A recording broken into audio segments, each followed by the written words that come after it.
Carlos, muchísimas gracias. Daniel González de Santana Actual. Don Juan Carlos, tengo tres preguntas muy en concreto. La primera es, ¿cómo planea diferenciarse de otros candidatos que están participando en las próximas elecciones? Mediante la propuesta de soluciones a los problemas que afectan a los costarricenses. Creo yo que nos encaminamos a una campaña un tanto complicada. Vemos muchas recriminaciones, muchos ataques personales, muchas zafadas de piso. Nosotros queremos distinguirnos de ser el partido político y el candidato que está hablándole con seriedad a los costarricenses de cómo vamos a resolver los problemas que estamos enfrentando en seguridad, en educación, listas de espera, generación de empleo y la creciente disparidad de oportunidades que tenemos en Costa Rica. Tenemos más de un año de estar trabajando en nuestro plan de gobierno con gente muy seria. Y en los próximos meses, creo que los costarricenses van a tener muy claro que somos el partido que se está tomando con toda la seriedad del caso la gran responsabilidad que implica gobernar Costa Rica. Y eso es lo que nos va a diferenciar de los demás. Don Juan Carlos, otra pregunta que tengo es algo que aqueja mucho a los costarricenses y en especialmente a los santaneños con el tema del transporte público. Al menos en Santa Ana, la empresa que está actualmente ya tiene 25 años, se llama Tapachula.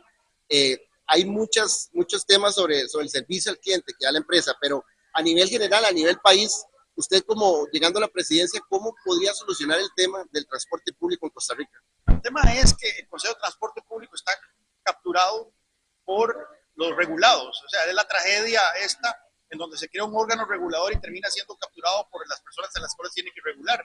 En este caso, el tema del transporte público es así.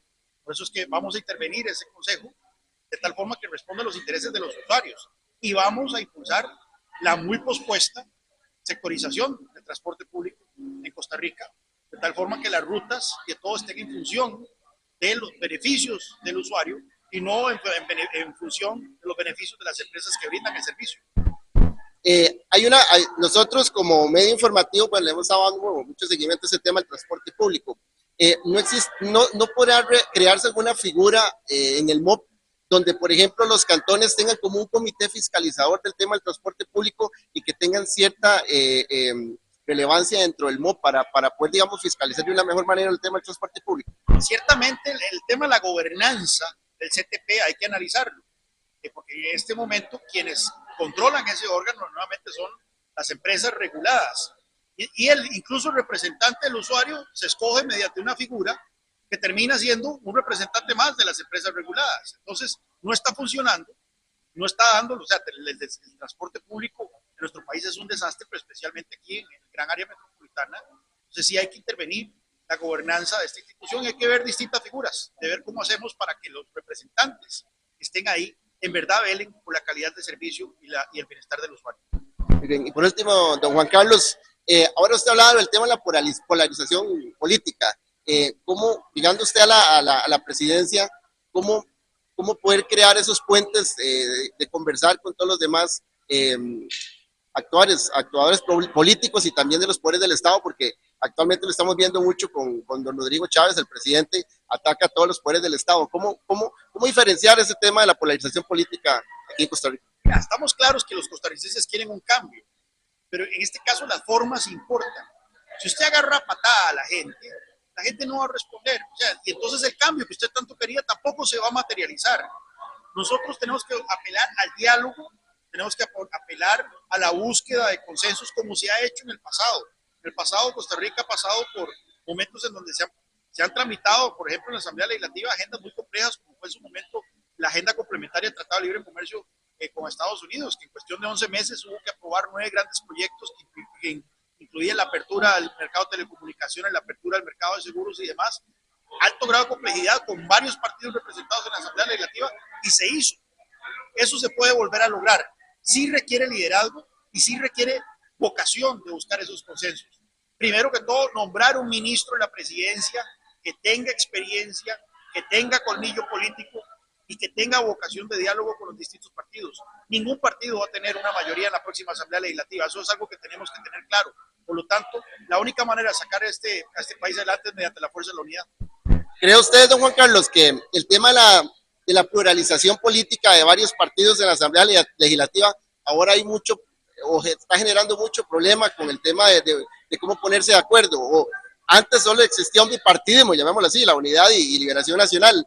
¿Cree que el haber más partidos políticos puede estar generando este tipo de polarización? Mira, no podemos llorar sobre la leche derramada.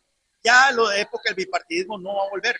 Por más que tal vez a un partido como la Unidad Social Cristiana le encantaría volver a replicar esos tiempos. Imagínense que si estuviéramos en los tiempos del bipartidismo, yo como candidato presidencial de la Unidad ya tendría el 48% del voto garantizado. Pero esos tiempos ya se fueron. Ahora tenemos que adaptarlos a la nueva realidad y es pluripartidismo. Y sí, hay que buscar esos consensos, hay que buscar esas alianzas y alianzas por temas. Es que no son alianzas permanentes. En algunos temas el Partido Unidad encontrará una vocación de aliarse con algunas fuerzas políticas y en algunos con otras. Eso lo que implica es sacar una agenda que satisfaga a los diferentes grupos a nivel de la sociedad civil, a nivel de la Asamblea Legislativa, y también buscar el diálogo con los otros poderes de la República, que es muy necesario para que las cosas funcionen. Juan Carlos, ya para terminar, ¿ustedes estarían pensando en hacer alguna coalición de cara a las elecciones presidenciales? Desde un inicio yo he dicho que no tiene sentido que partidos que comparten grandes afinidades programáticas, ideológicas y visión país compitan entre sí en la elección presidencial del 1 de febrero. El Partido Unidad nació de una coalición allá en 1983. Nuestra vocación es buscar esas alianzas, esas coaliciones. Entonces sí, yo estoy abierto a una coalición. De hecho, ya hemos tenido acercamientos con otras fuerzas políticas, pero el tiempo apremia. Tampoco es que tenemos hasta diciembre para definir si lo hacemos o no.